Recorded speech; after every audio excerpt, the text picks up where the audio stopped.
Bienvenidos. En este video vamos a conversar sobre antihipertensivos y embarazo. ¿Cuáles de los antihipertensivos están formalmente contraindicados? Mi nombre es Miguel Contreras y soy médico internista. Antes de iniciar el video, quería conversar con ustedes sobre los cursos de la Sociedad Venezolana de Medicina Interna y del Foro Internacional de Medicina Interna.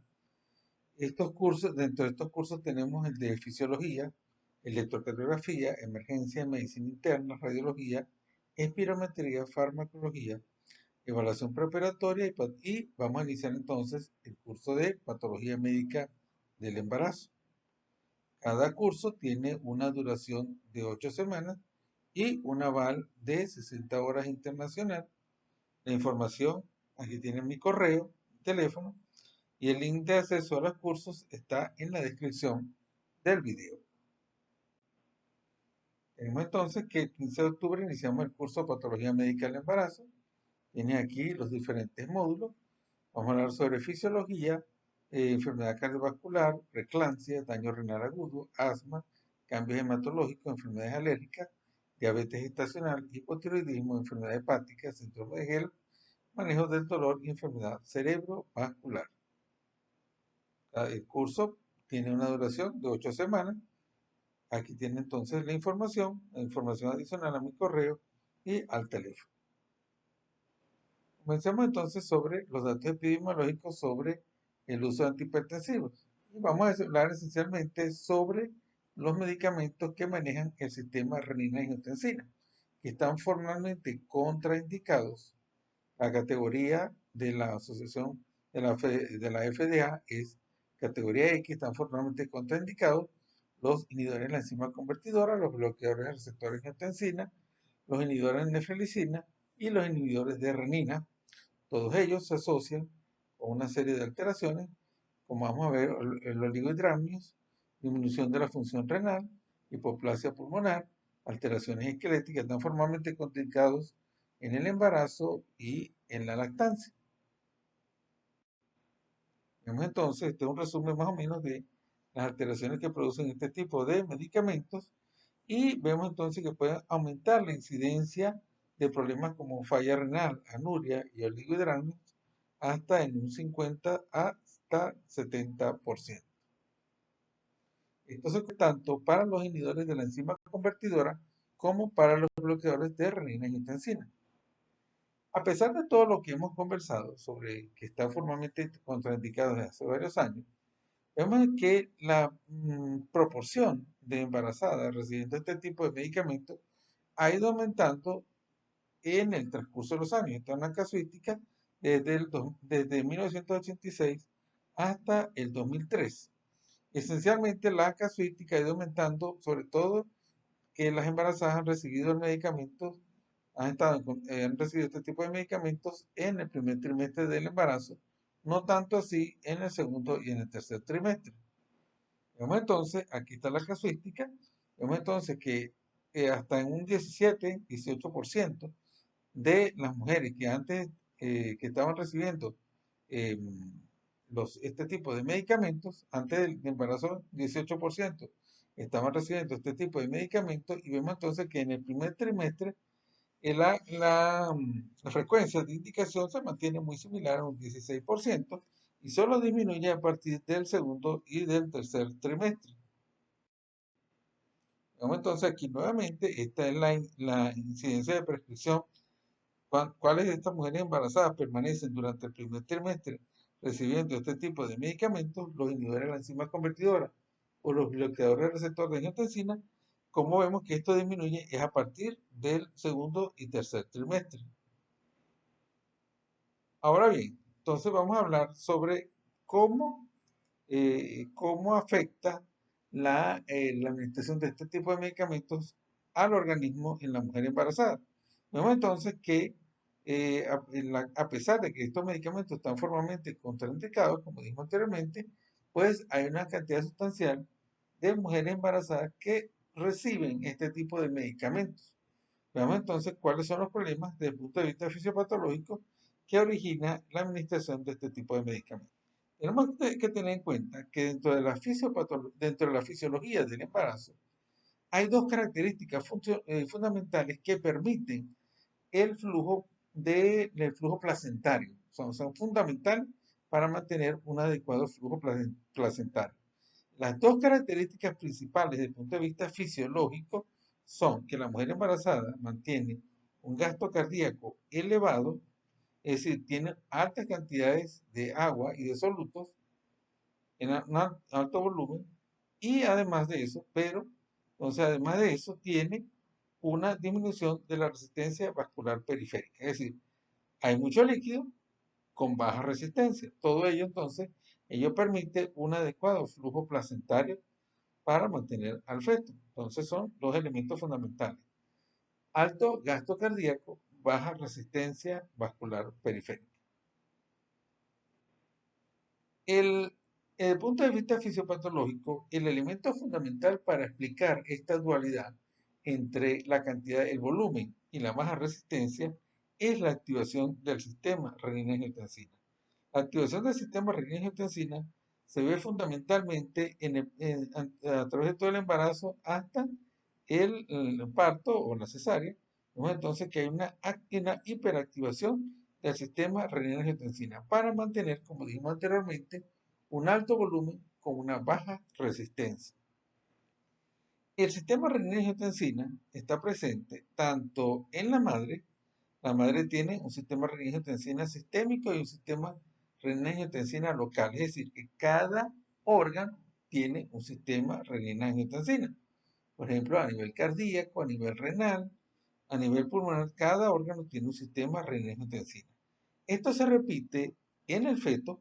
El feto también tiene un sistema renina-angiotensina local y sistémico, y también en la placenta existe un sistema renina-angiotensina. Es decir, que la persistencia y la activación del sistema renina-angiotensina es un elemento fundamental para mantener las características fisiológicas del embarazo. Aquí vemos entonces la explicación desde el punto de vista fisiológico por qué la activación del sistema renina-angiotensina es fundamental. El sistema renina-angiotensina tiene dos brazos, uno modulado por la llamada angiotensina 2, y la activación en la mujer embarazada de esa angiotensina 2 es lo que permite una alta retención de sodio y agua, es decir, un alto volumen. Pero a su vez se activa el otro brazo del sistema renina-angiotensina, modulado por un péptido llamado angiotensina 1,7. Y cuando se activa ese brazo, entonces tenemos vasodilatación. Entonces volvemos y repetimos: en la mujer embarazada hay alta retención de sodio y agua, alto volumen, y hay vasodilatación. Veamos entonces que, como dijimos anteriormente, cuando se activa el brazo de la angiotensina, del receptor de angiotensina, hay retención de sodio y agua a nivel renal, y esa retención de sodio y agua va a llevar a un aumento del volumen vascular. Por otro lado, en la mujer embarazada, como dijimos, se activa el péptido de angiotensina 1,7, que es un gran vasodilatador. Entonces tenemos retención de sodio y agua, vasodilatación. Entonces, esto nos hace ver que una función fisiológica normal del sistema renina-angiotensina es fundamental para el desarrollo del embarazo. Es un elemento básico para mantener la vida del feto. Por lo tanto, cualquier modulación, cualquier bloqueo, cualquier alteración en dicho sistema va a interrumpir o a producir daños graves en el feto. Entonces, otro elemento fundamental, además de esto, es que el sistema renina-angiotensina es fundamental para el desarrollo de los órganos. Y entonces el sistema renina-angiotensina favorece factores de crecimiento que son fundamentales, por ejemplo, para el desarrollo vascular a nivel renal. Entonces, un riñón normal, un riñón sano, necesita activación del sistema renina-angiotensina. Ahora bien, entonces, ¿qué sucedería cuando se bloquea ese sistema, cuando se altera ese sistema renina-angiotensina? Y lo que vamos a hacer esencialmente, que son los últimos estudios clínicos, desde el punto de vista clínico, es qué pasa si se bloquea el sistema renina-angiotensina desde el primer trimestre, es decir, un bloqueo temprano. Desde hace tiempo existe una cierta controversia, más o menos existe un acuerdo general en que el bloqueo del sistema renina-angiotensina en el segundo y tercer trimestre va a producir daños fetales graves, pero existía cierta controversia en cuanto a si el feto estaba expuesto desde el primer trimestre. Entonces vamos a tratar de dilucidar esta controversia con los estudios clínicos. Este primer estudio es de 2020 y es exposición desde el primer trimestre a los dos medicamentos fundamentales, que son los inhibidores del sistema renina-angiotensina, esencialmente captopril, enalapril, y la exposición a los bloqueadores del receptor angiotensina, que es principalmente el losartán. Entonces, veamos qué pasa, o sea, cuáles son los resultados de la exposición temprana desde el principio, en el primer trimestre, a este tipo de medicamentos.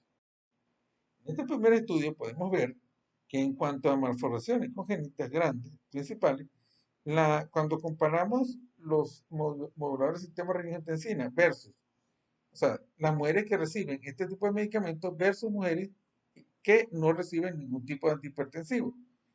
En este caso, las mujeres que reciben los medicamentos que modulan el sistema renina-angiotensina, en ellos se duplica, en el feto se duplica la incidencia de malformaciones congénitas.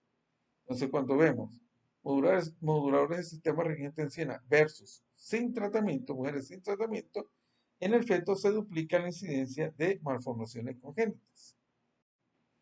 Ahora bien, cuando comparamos los moduladores del sistema renina-angiotensina versus otro tipo o cualquier otro tipo de antihipertensivo que no tenga que ver con el sistema renina-angiotensina, la incidencia de malformaciones congénitas aumenta en un 50%. El 50 es un 50% aumenta la incidencia de malformaciones congénitas en el grupo de los pacientes que reciben moduladores del sistema renina-angiotensina versus cualquier otro tipo de antihipertensivo. En cuanto a malformaciones cardiovasculares, cuando comparamos los moduladores del sistema renina-angiotensina versus mujeres que no reciben ningún tipo de tratamiento, la incidencia de malformaciones cardiovasculares aumenta 3 veces. Si comparamos las mujeres que reciben moduladores del sistema renina-angiotensina versus cualquier otro tipo de antihipertensivo, la incidencia de malformaciones cardiovasculares aumenta en un 70%. Las conclusiones de este estudio del 2020 es que las malformaciones ocurren independientemente del trimestre, o sea, de la etapa del embarazo. Entonces tenemos que tener en cuenta que definitivamente la administración temprana de este tipo de medicamentos en las mujeres embarazadas va a producir malformaciones congénitas con una gran incidencia. Hay un aumento muy importante en la incidencia de malformaciones congénitas. Ese es un punto. Y el otro punto fundamental es que entonces, en esta población de mujeres que tuvieran el potencial de quedar embarazadas, entonces debería evitarse la prescripción de este tipo de medicamentos para precisamente evitar la exposición del feto en sus primeras etapas a este tipo de medicamentos antes que se detecte el problema, es decir, antes de que sea retirado el medicamento. Ahora bien, este estudio es del 2021, nuevamente es la evaluación en las etapas tempranas del primer trimestre del embarazo, el riesgo de malformaciones congénitas mayores, tanto si la paciente recibe los inhibidores del sistema renina-angiotensina como captopril o los que reciben bloqueadores del receptor de angiotensina como el losartán. Veamos entonces la casuística y vemos que cuando comparamos las mujeres que reciben moduladores del sistema renina-angiotensina versus mujeres sin tratamiento, la incidencia de malformaciones congénitas en un 80%. Cuando vemos entonces acá, cuando vemos mujeres que reciben otro tipo de medicamento, cualquier otro tipo de medicamento, que no sea modulador del sistema renina-angiotensina versus mujeres que no reciben ningún tipo de antihipertensivo, entonces vemos que no hay un aumento de incidencia, es decir, que todos los otros tipos de antihipertensivos no aumentan la incidencia de malformaciones congénitas. Y cuando comparamos las mujeres que reciben moduladores del sistema renina-angiotensina versus otro tipo de antihipertensivo, cualquier otro tipo de antihipertensivo, vemos entonces que hay un aumento del 50% en la incidencia de malformaciones congénitas para aquellas mujeres que reciben los moduladores del sistema renina-angiotensina. Vemos entonces aquí, este es un resumen de las principales alteraciones que se producen en el feto cuando reciben moduladores del sistema renina-angiotensina, bloqueadores del sistema renina-angiotensina en el primer trimestre. Y vemos entonces que hay un aumento importante de malformaciones congénitas mayores, de malformaciones cardiovasculares y de abortos. Entonces, definitivamente, los dos resúmenes, el del 2020 y del 2021, llegan a las mismas conclusiones. Las conclusiones es que el aumento de malformaciones congénitas no se aprecia con otro tipo de antihipertensivos que no sean los que no son moduladores del sistema renina-angiotensina. Definitivamente, el principal problema es la exposición a este tipo de medicamentos desde las primeras etapas del embarazo, desde el inicio del embarazo. Pareciera ser que definitivamente no hay duda, y si uno se pone a analizar desde el punto de vista de la fisiología del embarazo, la persistencia o un sistema renina-angiotensina saludable que no esté bloqueado es fundamental para el desarrollo del feto. Y entonces, la misma conclusión, aquellas mujeres que estén planeando el embarazo no estuvieran recibiendo un modulador del sistema renina-angiotensina, debería suspenderse, debería cambiarse a otro tipo de antihipertensivo antes de que la mujer quede embarazada. El problema va desde las primeras etapas, por lo tanto deberíamos hacer prevención en este tipo de problemas.